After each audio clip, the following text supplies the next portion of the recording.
వారిని పడుకు పట్టణానికి పెద్దల్ని పిల్లల్ని అందరినీ దీవించున్నాను.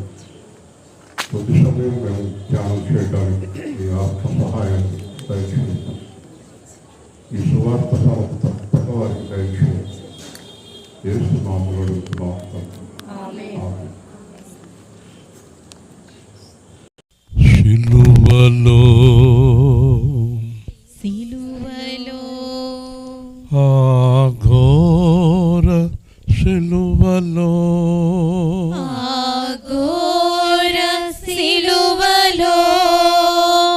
నా కొరకే కదా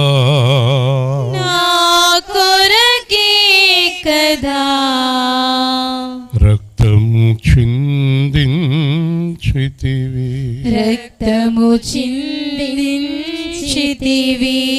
ప్రాణమునర్పించితివి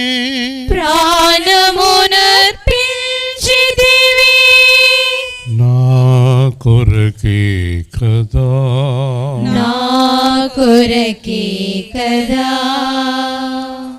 సిలువలో ఆ సిలువలో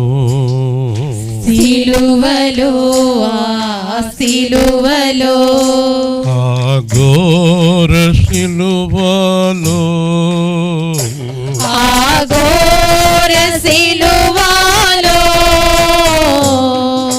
నా కొరకే కదా యేసు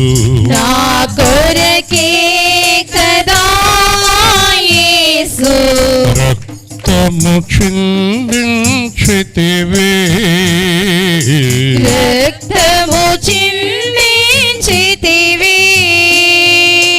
ప్రాణము అర్పించితివి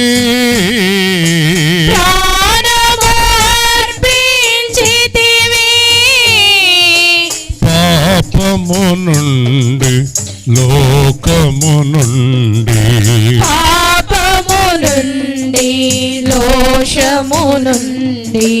గొప్ప రక్షణ దయచేసితివి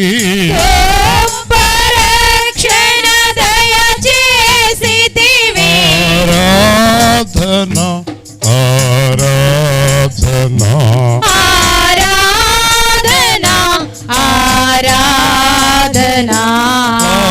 ఆరాధన ఆరాధన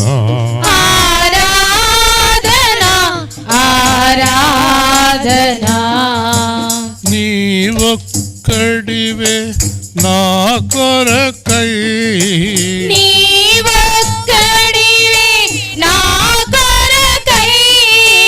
నిజముగా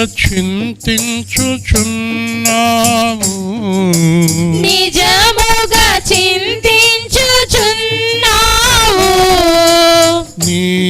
నీవొక్కడివే నిజముగా నన్ను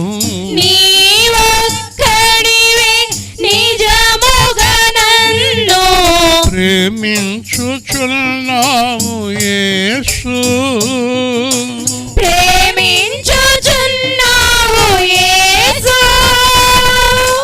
నీ ప్రేమే నన్ను బ్రతికించుచున్నది నీ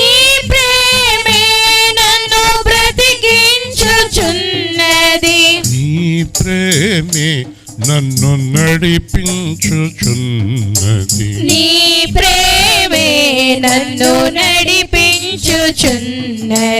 సిలువలో ఆ సిలువలో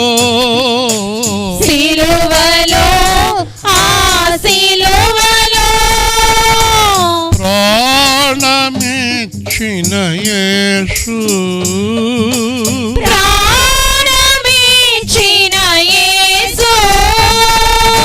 ఆరాధన ఆరాధన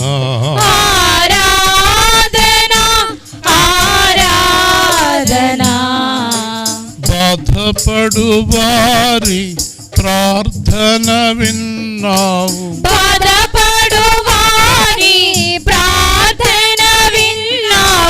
దిక్కులేని వారి వైపు చూచుచున్నావు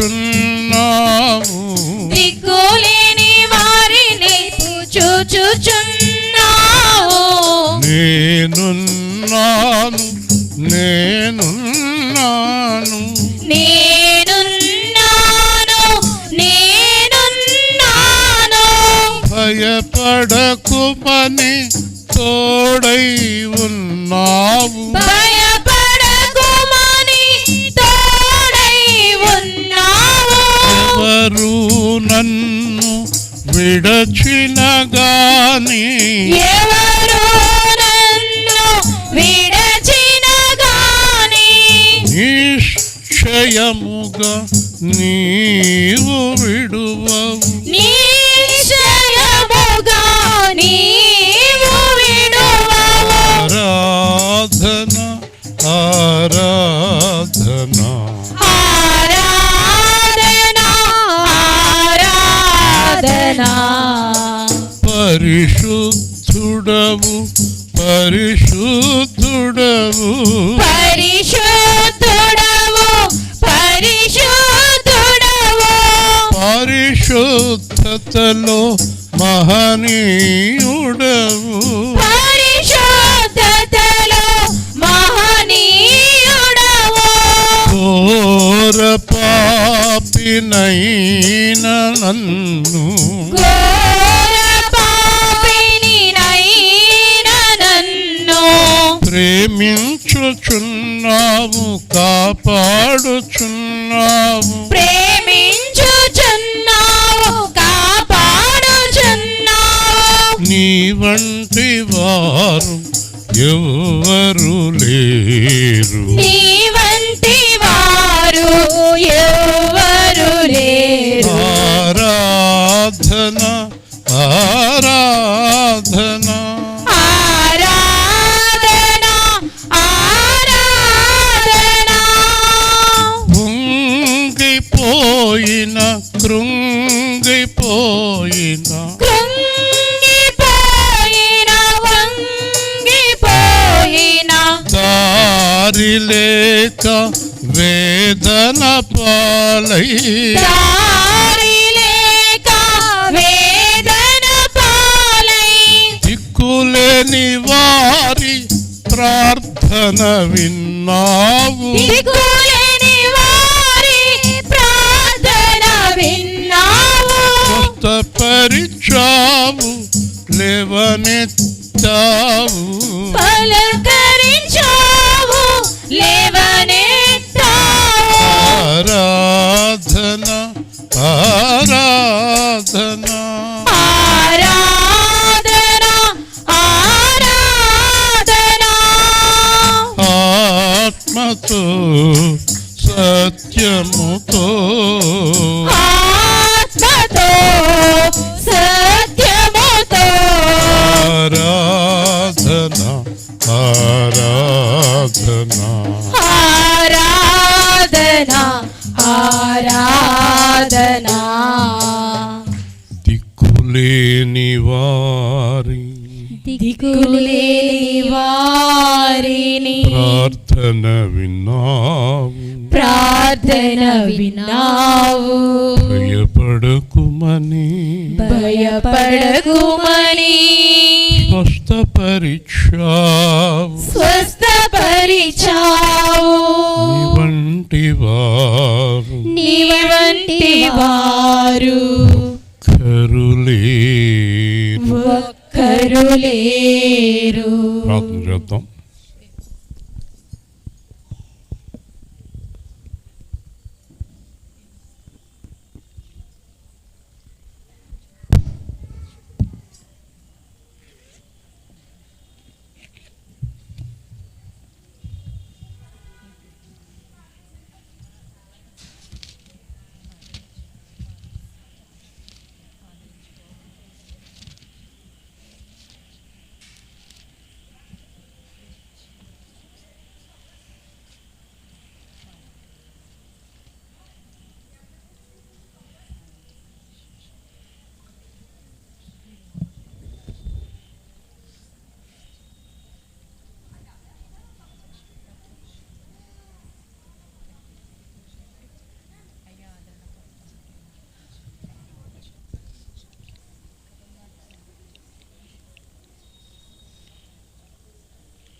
ఆమేన్. కూర్చుందాం.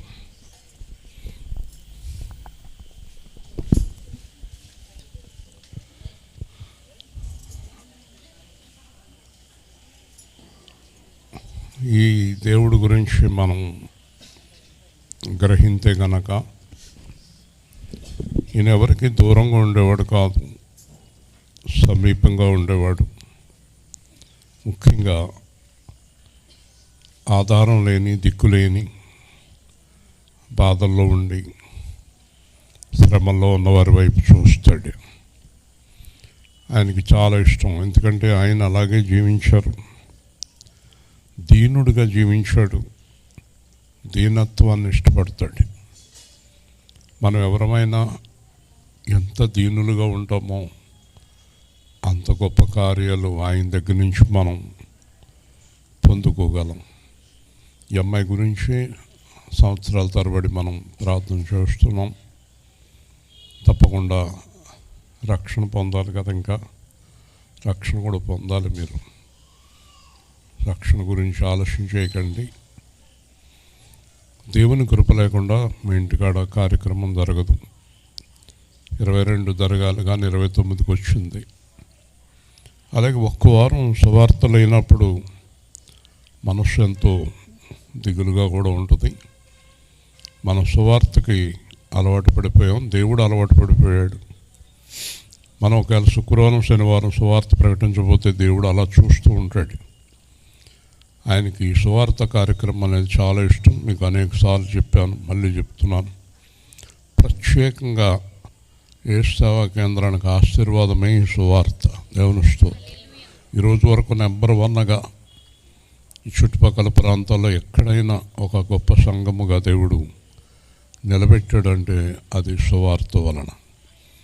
కాబట్టి ఈరోజు ఈమె ఈ కష్టాల నుంచి విడుదల పొంది, రక్షణ పొంది, వారి జీవితాల్లో గొప్ప కార్యాలు జరగాలి. ఎంతో కష్టార్జితంతో జీవిస్తున్నారు. వారి వ్యాపారం కూడా అభివృద్ధి కావాలి. లూకా సువార్త 13వ అధ్యాయం 10వ వచనం నుంచి 17వ వచనం వరకు మనం చూద్దాము. లూకా సువార్త 13వ అధ్యాయం 10వ వచనం నుంచి. విశ్రాంతి దినమున ఆయన ఒక సమాజ మందిరంలో బోధించుచున్నప్పుడు 18 ఏండ్ల నుండి బలహీనపరుచు దెయ్యము పట్టిన ఒక స్త్రీ అచ్చట ఉండెను. ఆమె నడుము వంగిపోయి ఎంత మాత్రమును చక్కగా నిలవబడలేకయుండెను.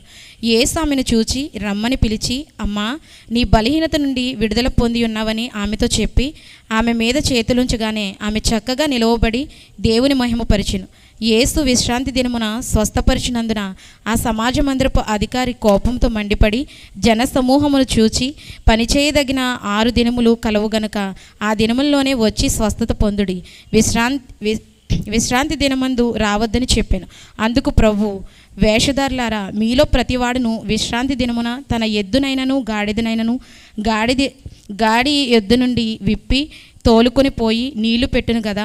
ఇదిగో 18 ఏండ్ల నుండి సాతాను బంధించిన అబ్రాహాము కుమార్తె అయిన ఈమెను విశ్రాంతి దినమందు ఈ కట్ల నుండి విడిపింపగదగదా అని అతనితో చెప్పాను. ఆయన ఈ మాటలు చెప్పినప్పుడు ఆయన ఎదిరించిన వారందరూ సిగ్గుపడిరి. అయితే జనసమూహం అంతయు ఆయన చేసిన ఘనకార్యములన్నిటినీ చూచి సంతోషించాను. ఇక్కడ ఈ యొక్క ప్రాంతముతో నా యొక్క అనుబంధం 79 నుంచి 81 వరకు నేను ఆ ఎదర మేము 3 స్టూడెంట్స్ అద్దెకుండి ఇంజనీరింగ్ కంప్లీట్ చేసాం. రోజు కూడా అక్కడి నుంచి బయలుదేరి పద్మజ దాంట్లో టీ తాగి వెళ్ళేవాళ్ళం.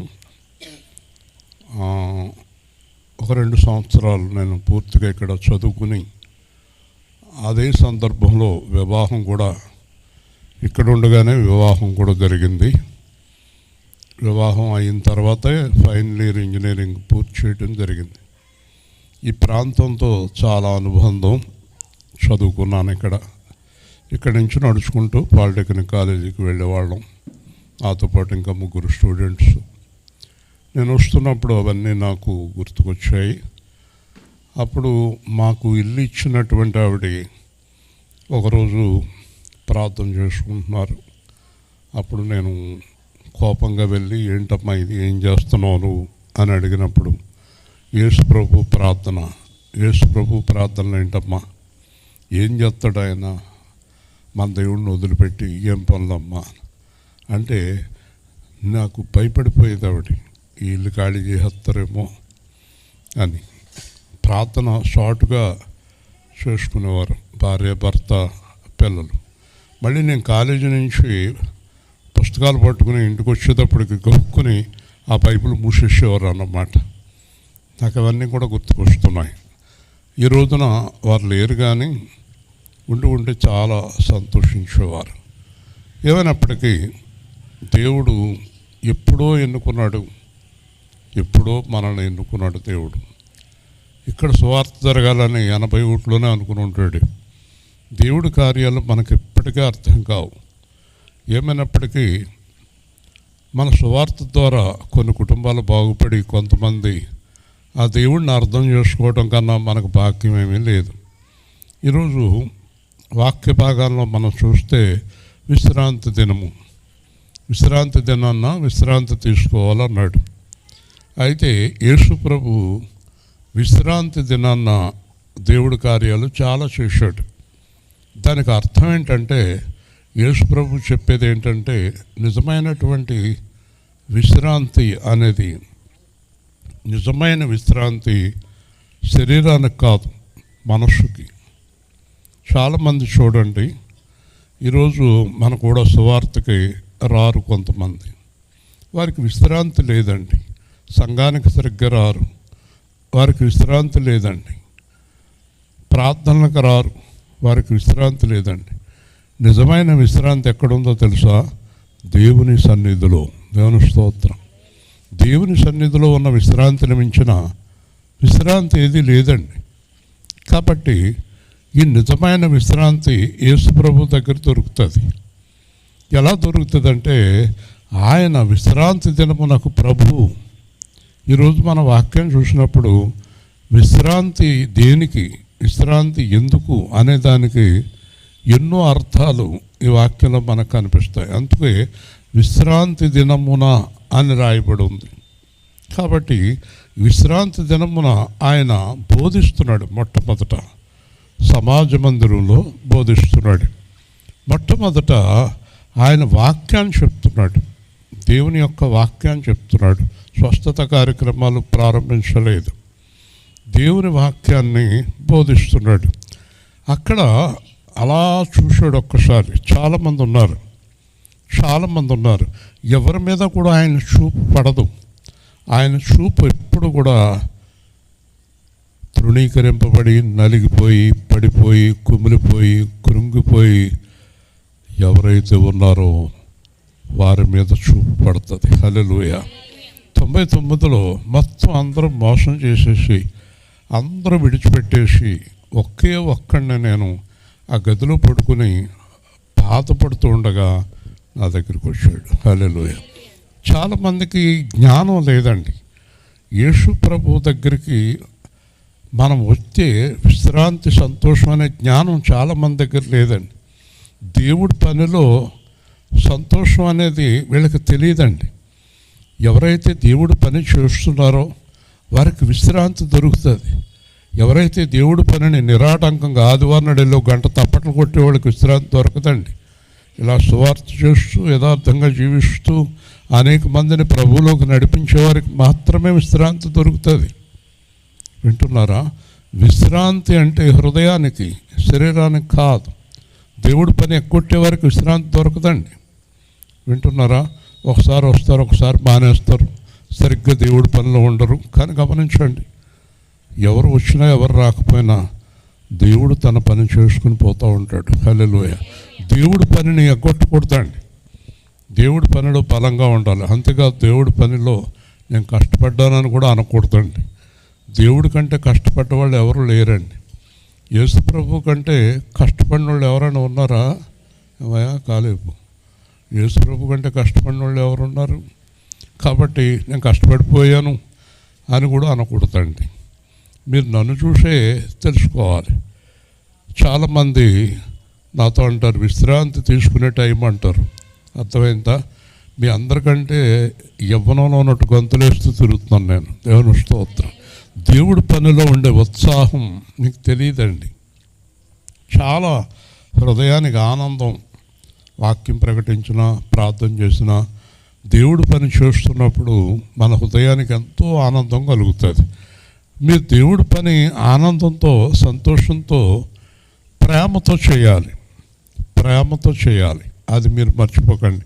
విసుక్కోవటం కానీ, ఏంటిది అనడం కానీ, అలాంటి మాటలు మీ నోటి వెంబడి రాకూడదు. దేవుడికి ఇష్టం ఉండదు. విసుక్కుంటే వెళ్ళిపోవచ్చు, ఎందుకంటే విసుక్కునేవారు ఆయనకు అక్కర్లేదండి. దేవుడి పనిలో ప్రేమ అనేది చాలా ప్రాముఖ్యమైనది. అర్థమవుతుందండి. చాలామంది ఇలా మైక్ సెట్లు పెట్టుకుని, బైకులు పెట్టుకుని, జనాన్ని కూర్చోబెట్టుకుని సవారు చేయట్లేదండి. సైకిల్ మీద చిన్న చిన్న మైకులు కట్టుకుని దేశమంతా సువార్త చేస్తున్నారండి. దేవుని స్తోత్రం. సువార్త చాలా విధానాలు ఉందండి. ఒక ఆయన మొత్తం ఆయన జీవితమే సువార్తకు అంకితం చేశాడంటే, ఎప్పుడు రోడ్లు కాగితాలు పట్టుకెళ్తాం, అక్కడక్కడికి వెళతాం, కనబడ్డోళ్ళకల్లా మా ప్రభువు నమ్ముకోండి అని చెప్పడం, అది సువార్తే. కాబట్టి సువార్త అనేక విధాలుగా ఉంది. కాబట్టి ఇక్కడ ఈ 18 ఏళ్ళ నుంచి దెయ్యం పట్టిన స్త్రీ అక్కడ ఉంది. ఇప్పుడు గమనించండి, ఆ మందిరంలో ఆవిడ దెయ్యముతోటే 18 ఏళ్ళ నుంచి ఉంది. మర్చిపోకండి, ఆవిడ దెయ్యము పట్టేసింది ఆవిడని. మర్చిపోకండి, చాలామంది సంఘాల్లో, విశ్వాసుల్లో దెయ్యం పట్టేసిన వాళ్ళు ఉంటారండి. ఈ దెయ్యం పట్టిన వారు రకరకాలుగా ఉంటారండి. ఈవిడికి ఏంటంటే గూని అంటే అనారోగ్యం, నడుము వంగదీసేసింది. ఆశ్చర్యం ఏంటంటే ఈవిడి మందిరానికి వస్తుంది, ప్రార్థన చేస్తుంది, వాక్యం వింటుంది, కానీ దెయ్యం వదల్లా. ఈరోజు చాలామంది సేవకులు, విశ్వాసుల్లో దెయ్యాలు ఉన్నాయి. నేను స్వయంగా స్పష్టంగా చూస్తున్నాను ప్రార్థనలో. ఎందుకు వదలటం లేదు చూసారండి? ఎందుకు వదలడం లేదు? అవి చాలా ఉంటాయి. వాటి ఉద్దేశం ఒక్కటే, ఎట్టి పరిస్థితుల్లోని వీళ్ళని దేవుని రాజ్యానికి వెళ్ళనివ్వకూడదు. దేవుని స్తోత్రం. ఏదో ఒక రోజున వీళ్ళని లాగేయాలని పట్టేసింది. ఎంత పట్టుదలగా ఉందో చూడండి. 18 ఏళ్ళు చూసారండి. 18 ఏళ్ల నుంచి దెయ్యము పట్టిన స్త్రీ అక్కడ ఉండేను. చాలామంది దెయ్యాలంటే ఏదో గొడవ చేస్తారు, కేకలేస్తారు, ఎరబోసుకుంటారు అనుకుంటారు. ఏముండవండి, ప్రశాంతంగా కూడా ఉంటారు దెయ్యాలు పట్టిన వాళ్ళు. రకరకాలుగా పడతాయండి దెయ్యాలు. కొంతమంది దెయ్యాలు పట్టిన వాళ్ళు కొన్ని లక్షణాలు చెప్తాను. ఎప్పుడు ఏడుస్తూ ఉంటారండి, ఎప్పుడు ఏడవటమే. మరికొంతమంది విపరీతంగా తినేస్తారండి, తిండి ఎక్కువ తినేస్తారు. కొంతమంది బూతులు తిడతారండి, కొంతమంది నెత్తి ఇలా గట్టిగా బాదుకుంటారండి. చాలా రకాలు ఉంటారు. కొంతమంది తెల్లవాళ్ళు పడుకోరండి, పొద్దున పడుకుంటారు. తెల్లారి గంటల 4 దాకా మెలుగు ఉండి 4 పడుకుని 10 లెగుతారండి. కొంతమంది సెల్ ఫోన్లు పట్టుకుని ఇంకా దాన్ని అలా చూస్తూ ఉంటారండి. వాళ్ళ దెయ్యం పట్టిన వాళ్ళేనండి. సెల్ ఫోన్లు పట్టుకుని రాత్రి పగలు చూస్తున్నారు చూడండి, వాళ్ళ దెయ్యాలు పట్టిన వాళ్ళేనండి. వింటున్నారా?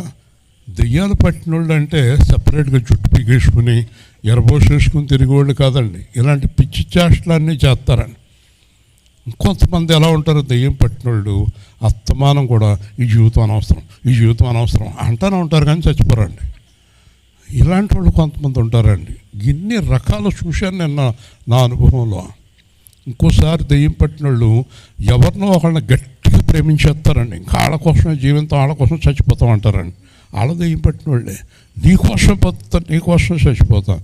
మరి యేసు ప్రభువుని నమ్ముకొని ఒక మనిషిని పట్టుకుని నీకోసమే బతుకుతా, నీకోసం చస్తానంటే దెయ్యం పట్టినట్టు కదండి. మాట్లాడతలేదు మీరు, చెప్పాలి అందు కదా. దెయ్యం పట్టిన వాళ్ళు చాలా రకాలు ఉంటారండి. అన్నిటికీ తలకాయ ఊపుతారండి, కానీ ఏది చేయరండి. వాళ్ళ దెయ్యం పట్టిన వాళ్ళు ఉంటారు. కాబట్టి దెయ్యం పట్టిన వాళ్ళు ఎన్ని రకాలు ఉన్నారో చూడండి. కాబట్టి అమ్మనే నాన్ననే కొడతారండి పిల్లలు. కానీ నీ మాటలే ఎన్నంటదండి, అది దెయ్యం పట్టిందేనండి. కూతురు కొడుకు కొడతాడు, అమ్మను కొడతాడు, నాన్నను కొడతాడు, బూతులు తిడతారు, అంచేత ఇప్పుడు దెయ్యాల గురించి చెప్పుకుంటూ పోతే టైం సరిపోదండి. ఈవిడికి ఏంటంటే నొడాన్ని పట్టేసిందండి. నడుం బాధ, విపరీతమైన బాధ. ఆవిడ ఎలాంటి ఆవిడ ఏంటి అనేది మనకు తెలియదు, కానీ ఆవిడ నిలబడలేకుండెను. ఆవిడ నిలబడటం అనేది సాధ్యం కాదు, వంగిపోయి ఉంటుంది అన్నమాట. ఎప్పుడు ఇలా ఉంటుంది నడుము పట్టేసి. కానీ పాస్టర్ గారు ప్రార్థన చేస్తున్నారు, సంఘం అంతా ప్రార్థన చేస్తున్నారు, దెయ్యం వదలలేదు. ఏంటి ఏమైంది? దెయ్యం ఎవరు రావాలి మరి? అది దెయ్యం వదులుతుందా? దేవుని స్తోత్రం. సాగరాన్ని రెండుగా చీల్చినవని, సాతాను శక్తులను కూల్చినవని, సాగరాన్ని రెండుగా చేసినవని, సాతాను శక్తులను ముంచినవని, సర్వోన్నతుడవని, సర్వా సంపన్నుడవని, సర్వోన్నతుడవని, సర్వా సంపన్నుడవని, సాక్ష్య గీతం నీ పాడేదా, సాక్ష్య గీతం నీ పాడేదా. హల్లెలూయా నా యేసునాదా, హల్లెలూయా నా ప్రాణనాదా. దేవుడవని, శక్తి సంపన్నుడవని, గళమెత్తి నిన్ను నేను గానమాడేదా. రాజుల రాజువని, రక్షణ దుర్గమని, నీకీర్తి నేను కొనియాడేదా, నీకీర్తి నేను కొనియాడేదా. యేసునాదా, హల్లెలూయా నా ప్రాణనాదా. అద్భుత క్రియలు చేయువాడని, ఆశ్చర్య కార్యాలు చేయగలడని, అద్వితీయుడవని, ఆది సంబుధుడవని, ఆరాధించేద నిత్యము నిన్ను, ఆరాధించేద నిత్యము నిన్ను. దేవుణ్ణి స్తుతిస్తూనే ఉంది, దేవుణ్ణి కనపరుస్తూనే ఉంది, వాక్యం వింటూనే ఉంది, మందిరానికి వస్తూనే ఉంది. నడు నొప్పి పోలేదు. 7 వారాల్లో పోద్దంటాడు ఒకడు, నూనె పుట్టి రాస్తే పోద్దంటాడు ఒకడు, పసరు తాగితే పోద్దంటాడు ఒకడు, ఎక్కడి నుంచో తెలంగాణ నుంచి దిగాడు ఒకడు, మీ దెయ్యాలని వదిలిచ్చేస్తానంటాడు. మనకేం తెలుసు తెలంగాణ నుంచి తెచ్చాడేమో దెయ్యాలని. ఎందుకంటే ఎలకలు పట్టేవాళ్ళు, పావులు పట్టేవాళ్ళు మళ్ళీ ఆ ఇంట్లో వదిలేస్తారు వాటిని. రాత్రి వచ్చి ఎక్కడ పట్టారో అక్కడ వదిలేస్తారు. మళ్ళీ వచ్చి వీళ్ళు బాబాయ్ ఆ ఎలక మళ్ళీ వచ్చిందంటే మళ్ళీ అదే ఎలకను పట్టుకుంటారు. మనకు తెలియకుండా ఆ ఎలకల్ని, పావుల్ని పట్టిన వాళ్ళు మనం ఎప్పుడు పడుకున్నప్పుడు పట్టుకొచ్చి మళ్ళీ అక్కడ వదిలేస్తారు వాటిని. వదిలేసి మళ్ళీ ఎలక వచ్చింది, పాము వచ్చింది అనేటప్పటికి మళ్ళీ కేకెత్తారు, మళ్ళీ 500 200 ఇస్తారు. అలాగా దెయ్యాలు పట్టుకొచ్చి వదిలేవాళ్ళు కూడా ఉంటారండి సేవకులు చాలామంది. ఎవరిని నమ్మటానికి లేదండి. తలమ చేసేటప్పటికి వాళ్ళ దగ్గర ఉన్నాయన్నీ మనలోకి ప్రవేశిస్తాయి. ఎవరు పడితే వాళ్ళ చేత తలమ చేయించుకోకూడదు కదా. ఇదిగో మా అమ్మాయి మీద తల చేయండి అని అందరి దగ్గరికి తీసుకుపోతారు. ఈ లోపల చాలా పట్టేస్తాయి. కాబట్టి యేసు ప్రభు ఒక్కడే దెయ్యాలను వదిలించడానికి శక్తి గలవాడు. ఆయన కృప ఎప్పుడు వచ్చిందంటే 18 సంవత్సరాల తర్వాత, 18 సంవత్సరాల తర్వాత ఆయన కృప వారి మీదకి వచ్చింది. దేవుని స్తోత్రం. చూసారండి, 18 సంవత్సరాల తర్వాత ఆయన కృప వారి మీదకి వచ్చింది. ఇక్కడ చూడండి, జాగ్రత్తగా చూస్తే కనుక యేసు ఆమెను చూచి, చెప్పండి అందరూ చెప్పండి హల్లెలూయా, గట్టిగా చెప్పండి. ఎవరు చూసారమ్మా? యేసు చూశాడు. ఎవరు చూడాలి? యేసు చూడాలి. యేసు ఆమెను చూచి, అక్కడతోటి ఆమె సమస్య అంతా క్లియర్ అయిపోయిందండి. నన్ను నిన్ను ఎవరు చూడాలి కదా? ఎవరు చూడాలి? ఎవరు చూడాలి? మొత్తం ఇవన్నీ పిన్నులు ఇవన్నీ ఈ జళ్ళన్నీ దూకుని ఎవరు చూడాలని ఇవన్నీ పెట్టుకుంటారండి? మనుషులు చూడాలన్నా ఏసు చూడాలన్నా చాలా ఫ్యాషన్స్ పెడతారండి కదండి. ఫ్యాషన్గా ఉండొద్దు అంటలేదు కానీ ఓవర్గా ఉండకూడదండి. కాబట్టి యేసు చూడాలి. చెప్పండి, యేసు చూడాలి. దేవుని స్తోత్రం చెప్పండి. యేసు ఆమెను చూచి రమ్మని పిలిచి, మొదట ఏం చేశాడండి? చూశాడు. తర్వాత పూల వెళ్ళరమ్మన్నాడా? వెళ్ళరా అన్నాడా? మాట్లాడమేంటి? ఏంటి విషాదంగా ఉన్నావండి నువ్వు? ఈ వయసులో నీ బాధ ఏంటి? ఎందుకో నాకు లేని బాధ నీగా ఉంది. నేను పెద్దోడిని అయిపోతున్నాను, కుర్రోడు కదా, నీ బాధ ఏంటి? ఏం కాదంటే ఎలా కుదురుతుంది? మొహంలో ఆనందం లేదు. ఎవరినైనా చెప్పేలా ఒకటి నుంచో మన ఇద్దరు ఎవరు ఆనందంగా ఉన్నారో చెప్తారు. కాబట్టి సంతోషంగా ఉండాలి. ఎంతో కాలం ఉండవు, నువ్వు ఉంటావులే. అప్పుడు నువ్వు వచ్చింది నీ బాధ. వీళ్ళందరూ ఎవరు? యేసు చూసి, చెప్పండి, ఊరుకున్నాడా? చూడండి, చూసి రమ్మని పిలిచి ఏం చేశాడు? చెప్పమ్మా. రమ్మని పిలిచాడు. మళ్ళాగా ఊరుకుని లేడు. రమ్మని పిలిచి ఇంకేముంది? వెళ్ళి రమ్మంటాడా? రమ్మని పిలిచి ఏం కేకేశాడు? అమ్మా. చెప్పండి, ఏమన్నాడు? చూసారా ఏమన్నాడు? అమ్మా. మీరేమంటారు? ఇదిగో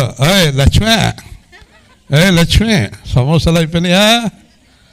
అమ్మా అని పిలుపులేదు. అమ్మా, దేవుడే అమ్మా అని పిలుస్తుంటే మనం ఇంకా జాగ్రత్తగా పిలవాలి ఎవరినైనప్పటికీ కూడా. అమ్మా అని పిలిచి నీ బలహీనత నుండి నీకు ఈరోజు విడుదల అయిపోయింది. గట్టిగా చెప్పండి, ఏమైపోయింది? విడుదల. దానికోసం మీరు ప్రతి ప్రార్థనకి, ప్రతి సువార్తకి, ప్రతి ఆరాధనకి, ప్రతి సమయంలో మీరు దేవుడి దగ్గరికి రావాలి. భవిష్యత్తులో ఏ సేవా కేంద్రంలో రాత్రులు కూడా ప్రతిరోజు ఇంటి దగ్గర జరిగే ప్రార్థన సంఘంలో జరుగుతుంది. వింటున్నారా? ప్రతిరోజు సాయంత్రం 8 to 8:30 ఇంటికాడ ప్రార్థన జరుగుతుంది. చాలా విషయాలు బోధిస్తాడు దేవుడు. అలాంటి ప్రార్థన ఏం జరగాలి? మందిరంలో జరగాలి. మనం ఎప్పుడు ప్రార్థనలో ఉండాలి. రాత్రి పగలు ప్రార్థనలో ఉండాలి. ఈ అమ్మాయి కనుక ఆ రాత్రి పగలు దేవుణ్ణి ప్రార్థన చేసుకుంటే జీవితం మారిపోతుంది. హల్లెలూయా. ఏం చేయాలి? రాత్రి పగలు ప్రార్థన చేయాలి. ఏమని అడగాలి దేవుణ్ణి? ఆయన కరుణించే వరకు, ఆయన కార్యం జరిగించే వరకు, ఆయన మన జీవితంలో కార్యం చేసే వరకు.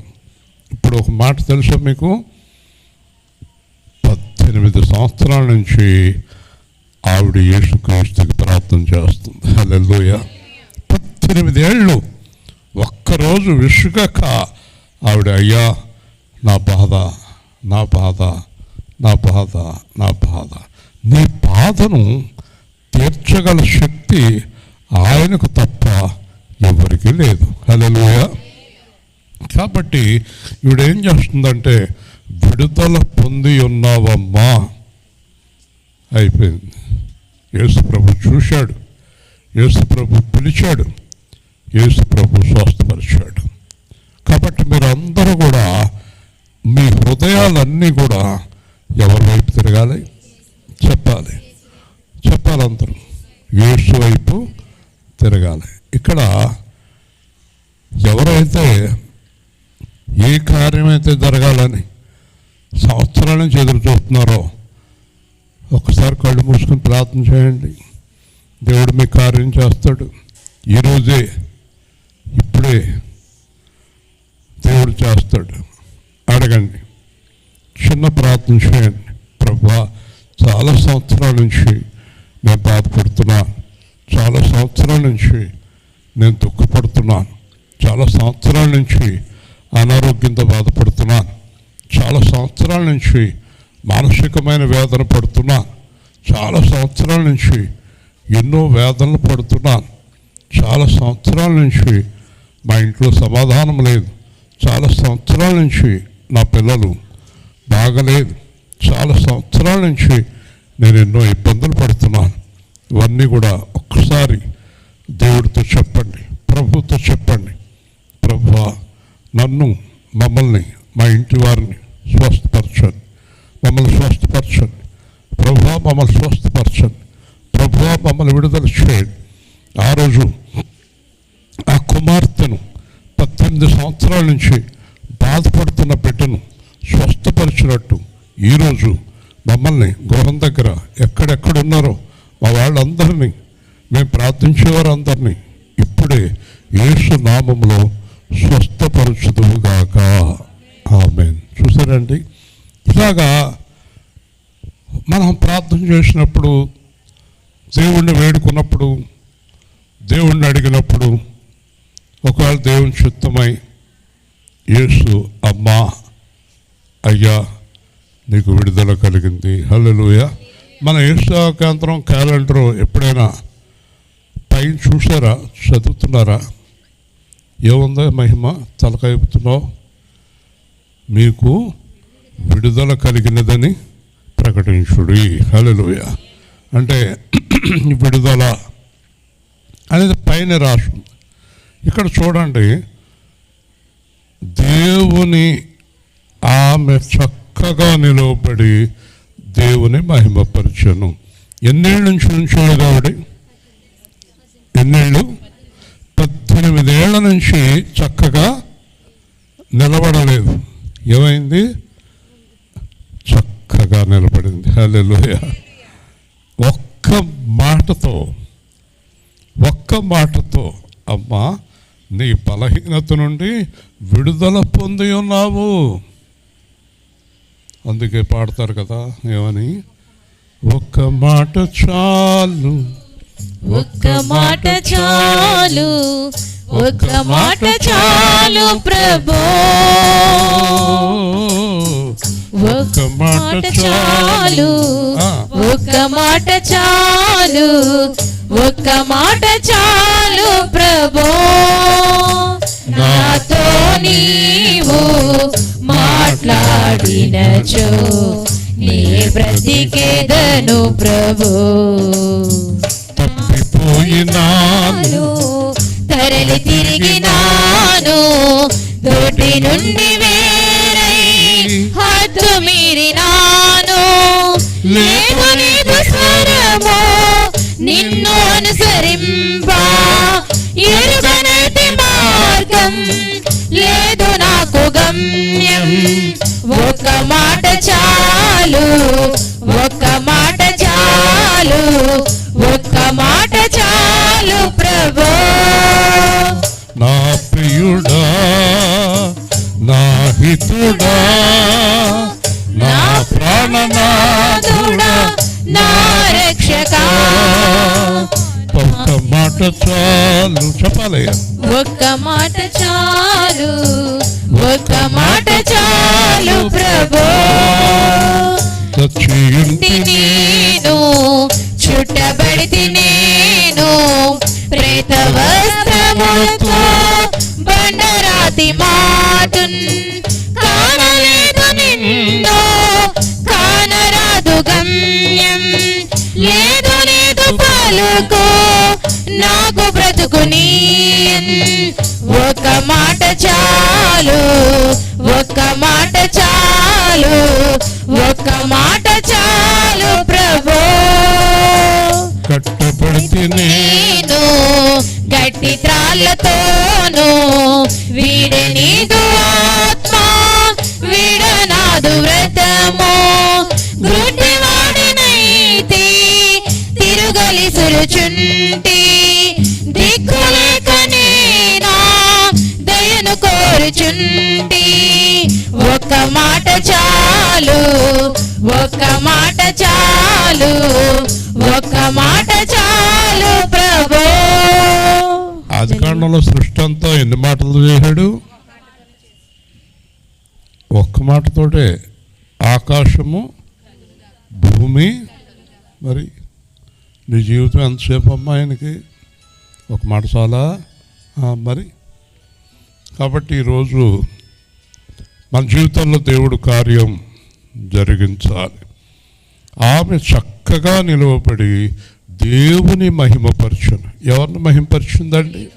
చూసారండి, ఎంతో కన్నీటితో ప్రభువా 18 సంవత్సరాల నుంచి నా జీవితాన్ని పట్టి పీడించిన వాటిని ఈ రోజున విడుదల చేసావు ప్రభువా అని ఏడుస్తూ దేవుణ్ణి మహిమపరిచింది.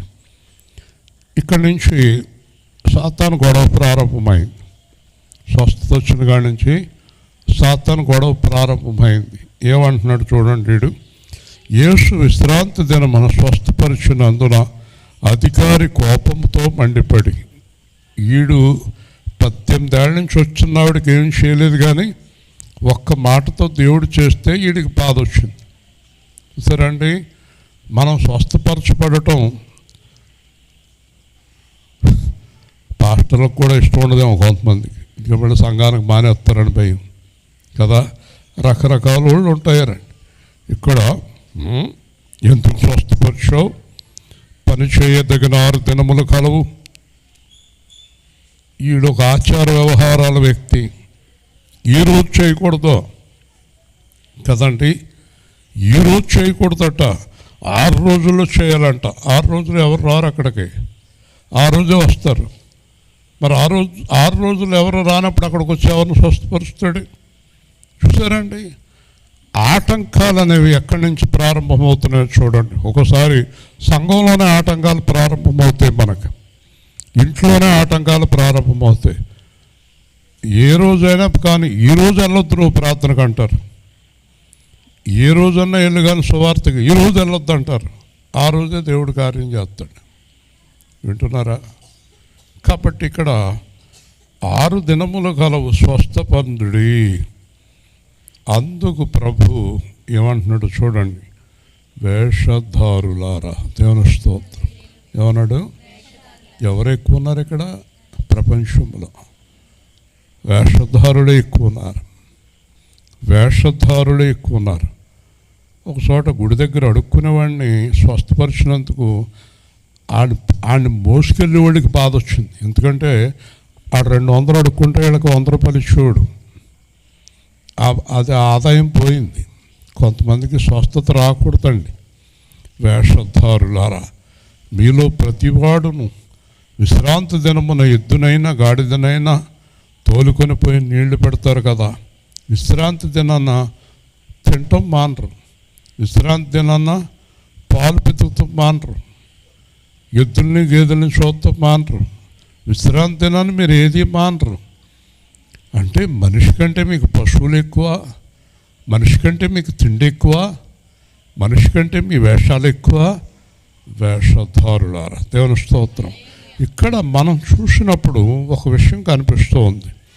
దేవుడు స్వస్థపరచాలనుకున్నప్పుడు ఎవరు అడ్డపరచలేరు ఆయన్ని. కొంతమంది అనుకుంటారు ఎవరో అడ్డొస్తున్నారు అనుకుంటారు. ఎవరు అడ్డురారండి. యేసు ప్రభు కార్యం చేయాలనుకున్నప్పుడు ఎవరు అడ్డు పెట్టలేరు. హల్లెలూయా.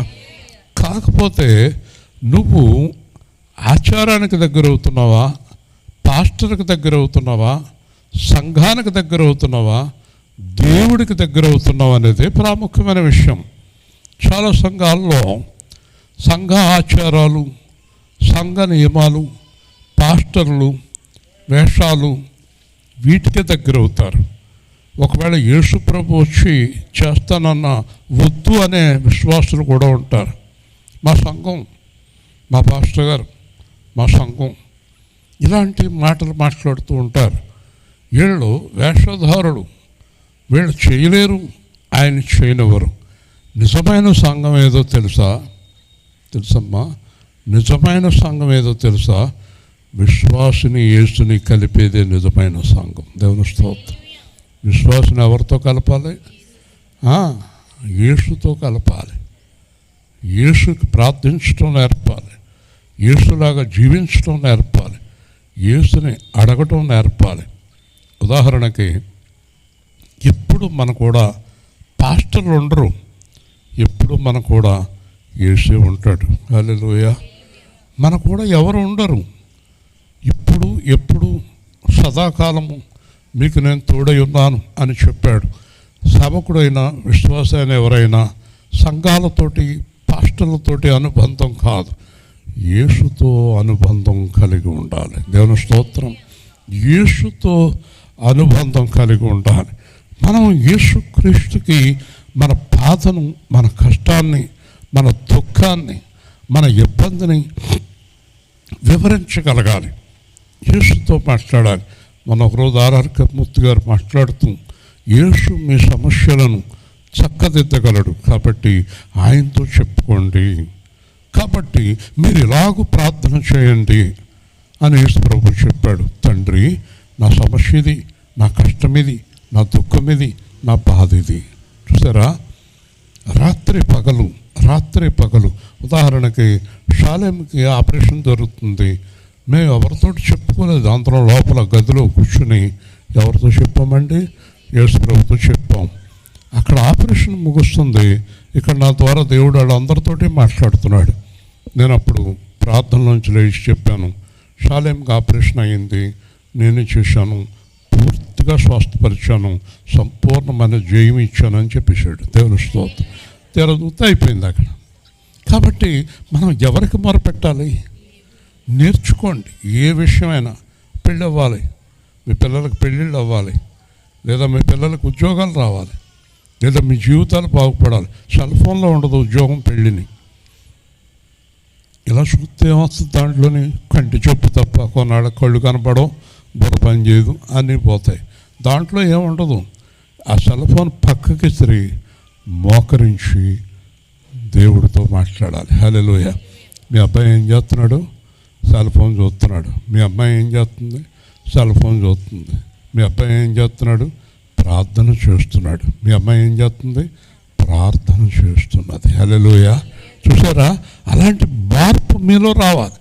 ఇప్పుడు నీ జీవితం కట్టబడాలి, నీ చదువు పూర్తవ్వాలి, నీకు ఉద్యోగం రావాలి, నీకు వివాహం జరగాలి, నీకు అనారోగ్యం పోవాలి, నీ తల్లికి తండ్రికి ఉన్న అనారోగ్యం పోవాలి, మీ జీవితాల బాధ నుంచి విడుదల పొందాలి, మీ వ్యాపారాలు అభివృద్ధి కావాలి. ఎవరితో మాట్లాడాలి? ఎవరితో మాట్లాడాలి? ఎవరితో మాట్లాడినా పని అవదండి. ఎవరితో మాట్లాడినా పని అవదండి. ఆయన్ని అడగాలి. ఆయన అడిగినప్పుడు తగిన సమయంలో కార్యము నెరవేర్చును. హల్లెలూయా. ఈయన అబ్రహాం అంటాడు ఎలియాజరుతో, ఎలియాజరు, నా కుమారుడికి భార్యను తీసుకొస్తావు, కానీ నీకు ముందుగా దేవుడు ఆయన దూతను పంపుతున్నాడు అన్నాడు. హల్లెలూయా. చూసారండి, అలాంటి విశ్వాసం, అలాంటి బలమైనటువంటి విశ్వాసం మనలో ఉండాలి. నేను మీ అందరి చేత ప్రార్థన చేయిస్తాను, నేను చేస్తాను, కానీ నేను ఎప్పుడు నా జీవితంలో ఏ మనిషి మీద, ఎవరి మీద ఆధారపడలేదు, యేసుక్రీస్తు మీదే ఆధారపడతాను. దేవుని స్తోత్రం.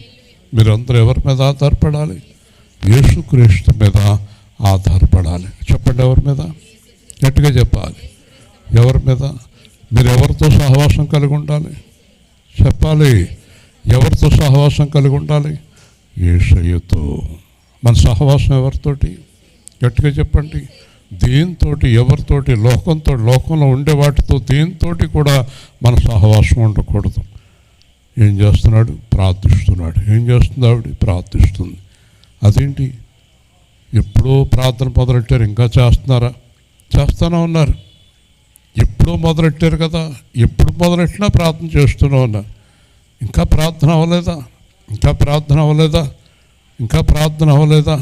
ఒకరోజు రాత్రి 7 గంటలకి ట్రైన్ ఎక్కిన భక్త్ సింగ్ గారు తెల్లారు 6 వరకు ప్రార్థన చేస్తున్నాడు, పడిపోతున్నాడు. కాబట్టి అది ప్రార్థనలో ఉన్నాడేమో కదా.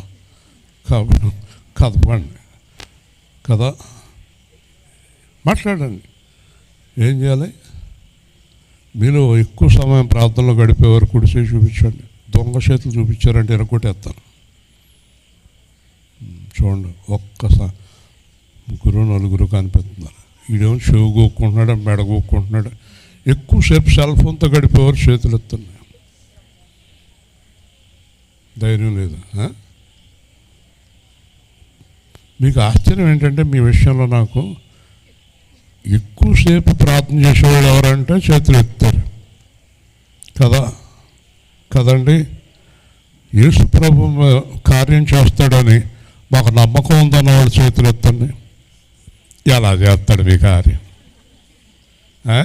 ప్రార్థన చేయకుండా కార్యం చేస్తానని ఉందా బైబిల్లో? చేయడు. అర్థమైంది మీకు? చూసారా, వెంటనే దొరికేశారు మీరు. అందుకే మీ కార్యాలన్నీ వెనక్కే కదా. ఓ రోజు నేను ఎవరినో ప్రార్థన చేసి హైదరాబాద్ ట్రైన్కి వెళ్తున్నారు. హైదరాబాద్ ట్రైన్కి వెళ్తుంటే ఒక 2 గంటల తర్వాత ఫోన్ చేశారు నాకు, ప్రార్థన చేయండి అని. అన్నాను, రైలు వైజాగ్ వెళ్ళిపోతుందండి అన్నారు. ఎక్కడికి వెళ్ళాలి వీళ్ళు?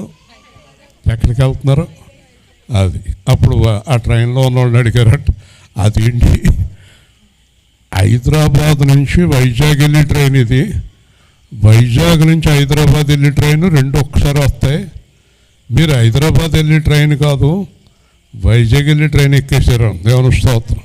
ఇప్పుడు ప్రార్థన లేని వాళ్ళు ఎక్కడికి వెళ్తున్నారు? చెప్పాలి, మాట్లాడాలి. ప్రార్థన లేని వాళ్ళు ఎక్కడికి వెళ్తున్నారండి?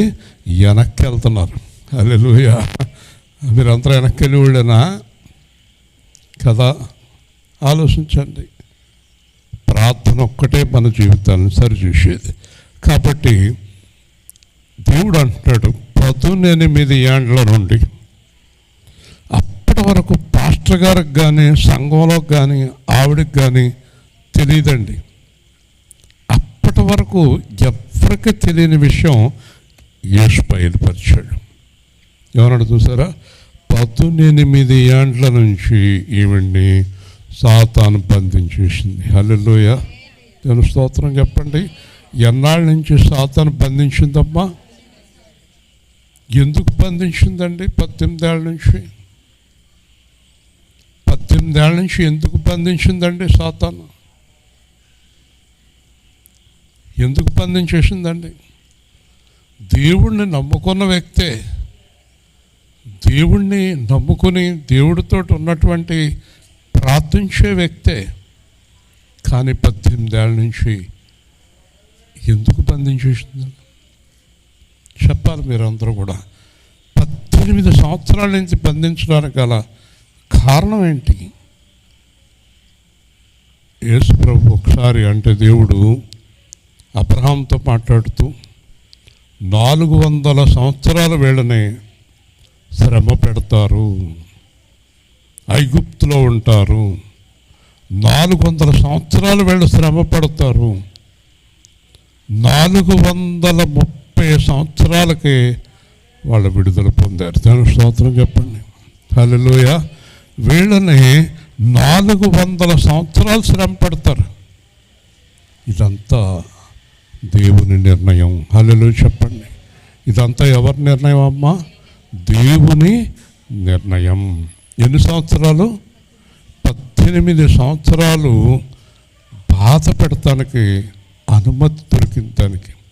కానీ ఇక్కడ చాలా ప్రాముఖ్యమైన విషయం ఒకటి ఉంది. ఏంటంటే 18 సంవత్సరాల నుంచి వారికి బాధ కలుగుతున్నా, వినాలి, వెనక్కి లోపలికి చూడగమ్మ తల్లి, విను, నీ గురించే ఇదంతా. 18 సంవత్సరాల నుంచి బాధలో ఉన్న, ఇక్కడ మీరు తెలుసుకోవాల్సిన ప్రాముఖ్యమైన విషయం, దేవుణ్ణి, మందిరాన్ని, వాక్యాన్ని విడిచిపెట్టలేదు. హల్లెలూయా చెప్పండి. 18 సంవత్సరాల నుంచి బాధ కలుగుతూ ఉన్నా, శ్రమ కలుగుతూ ఉన్నా, ఇబ్బందులు కలుగుతూ ఉన్నా, కష్టాలు కలుగుతూ ఉన్నా, బాధలు కలుగుతూ ఉన్నా, శోధన కలుగుతూ ఉన్నా ఎవరు విడిచిపెట్టలేదు. అందరూ చెప్పాలి, గట్టిగా చెప్పాలి. దేవుణ్ణి విడిచిపెట్టలేదు. అందుకే పౌలు అన్నాడు, ఈ నిరీక్షణ మిమ్మలను సిగ్గుపరచదు. హల్లెలూయా చెప్పండి. కాగా ఈ నిరీక్షణ మిమ్మల్ని సిగ్గుపరచదు. మనం ఎన్ని సంవత్సరాలైనా ఎన్నాళ్ళైనా కష్టాలు, శ్రమలు, బాధలు భరిస్తూ యేసు కొరకు ఎదురు చూస్తే ఒక రోజున మేఘాల మీద యేసు వచ్చుచున్నాడు, పరిశుద్ధులందరినీ తీసుకుపోతాడు. మేఘాల మీద యేసు వచ్చుచున్నాడు, పరిశుద్ధులందరినీ తీసుకుపోతాడు. లోకమంతా శ్రమకాలం, లోకమంతా శ్రమకాలం, విడువబడుట బహుఘోరం. యేసు రాజుగా వచ్చుచున్నాడు, భూలోకమంతా తెలుసుకుంటారు. ఏడేండ్లు పరిశుద్ధులకు విందవబోతుంది, ఏడేండ్లు పరిశుద్ధులకు విందవబోతుంది. ఏడేండ్లు లోకం మీదికి శ్రమ రాబోతుంది. ఏడు సువార్త మోయబడును, వాక్యమే కరువగును. యేసు రాజుగా వచ్చుచున్నాడు, భూలోకమంతా తెలుసుకుంటారు. వెయ్యేండ్లు ఇళ్ళపై యేసు రాజ్యమేలును, ఈ లోక రాజ్యములన్నీ ఆయనవే అగును.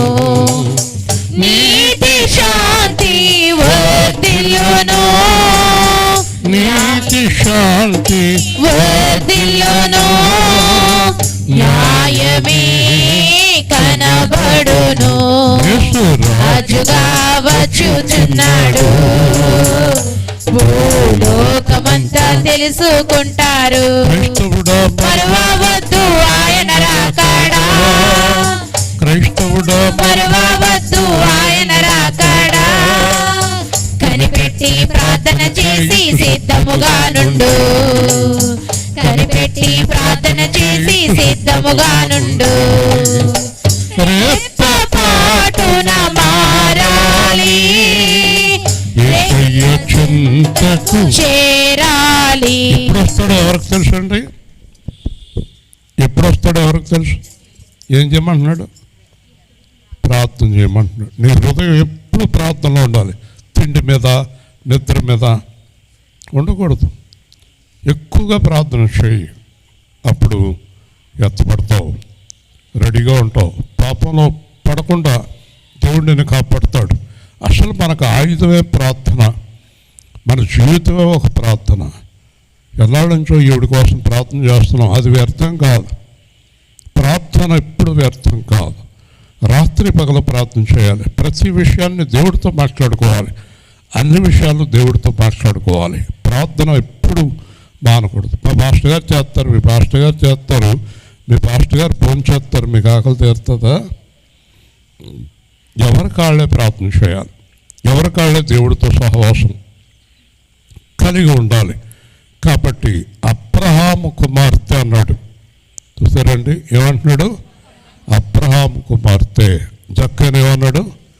అబ్రహాము కుమారుడు. ఏంటి అబ్రహాము కుమారుడు? అబ్రహాము కుమార్తెని ఎందుకన్నాడు? 18 ఏళ్ళ నుంచి కూడా ఆ అమ్మాయి విశ్వాసంలోనే ఉంది. హల్లెలూయా. నా జీవితాన్ని ఒకరోజు దేవుడు బాగు చేస్తాడు, నా జీవితాన్ని ఒకరోజు దేవుడు బాగు చేస్తాడు. అలా ఉన్నారా? విశ్వాసంగా ఉన్నారా? ముఖంలో కనబడతలేదు, ఉన్నారా? దేవుని స్తోత్రం. నా జీవితాన్ని దేవుడు బాగు చేస్తాడు, నా పిల్లలను దేవుడు బాగు చేస్తాడు, నాకు దేవుడు మార్గం తెరుస్తాడు, నా జీవితాన్ని దేవుడు బాగు చేస్తాడు, నా కార్యం దేవుడు చేస్తాడు, నా భర్తను మారుస్తాడు, నా పిల్లల్ని మారుస్తాడు, నా కుటుంబాన్ని మారుస్తాడు, నా జీవితాన్ని బాగు చేస్తాడు అనే విశ్వాసంతో ప్రార్థన చేయాలి. దేవుని స్తోత్రం. దేవుడికి తగినట్టుగా నడుచుకోవాలి, దేవుడికి తగినట్టుగా నడుచుకోవాలి. కాబట్టి అని ఈ దినమున నేను ఈవిడికి విశ్రాంతి చేశాను. హల్లెలూయా. ఈవిడికి నేను ఇచ్చిన విశ్రాంతి ఈవిడి దగ్గర నుంచి ఇంకా ఎవ్వరూ తీయలేరు, ఆవిడే తీసేసుకోవాలి తప్ప. అంతే కదా, మీకు ఇచ్చిన రక్షణ మీరు పాడు చేసుకోవాలి తప్ప దేవుడు పాడు చేయడు. మీకు ఇచ్చిన విశ్రాంతి మీరు పాడు చేసుకోవాలి తప్ప దేవుడు విశ్రాంతి నుంచి తీయడు. కాబట్టి ఈ మాటలు చెప్పినప్పుడు ఎదిరించిన వారందరూ సిగ్గుపడిరి, అందరూ తలలు దించుకున్నారు. ఎందుకంటే ఈడకి చేత కాలేదు, ఆ పాస్టర్ గారికి చేత కాలేదు, 18 ఏళ్ళ నుంచి ఆవిడ విడిపించిన వాళ్ళ వల్ల ఎవరి వల్ల కాలేదు.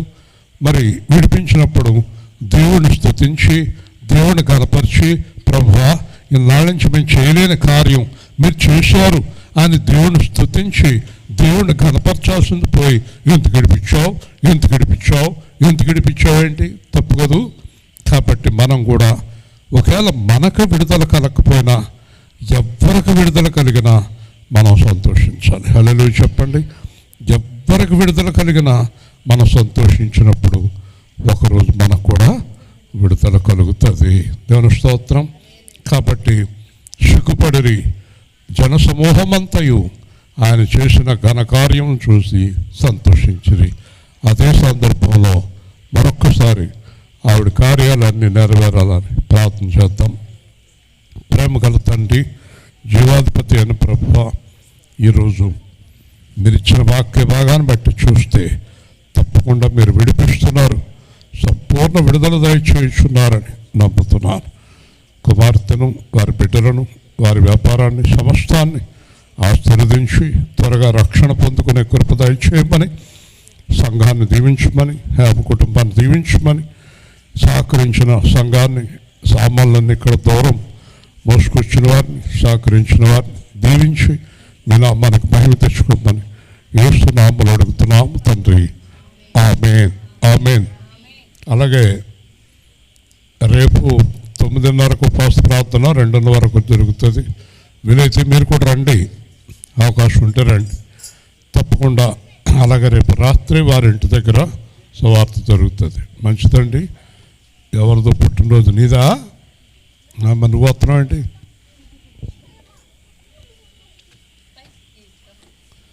కప్ప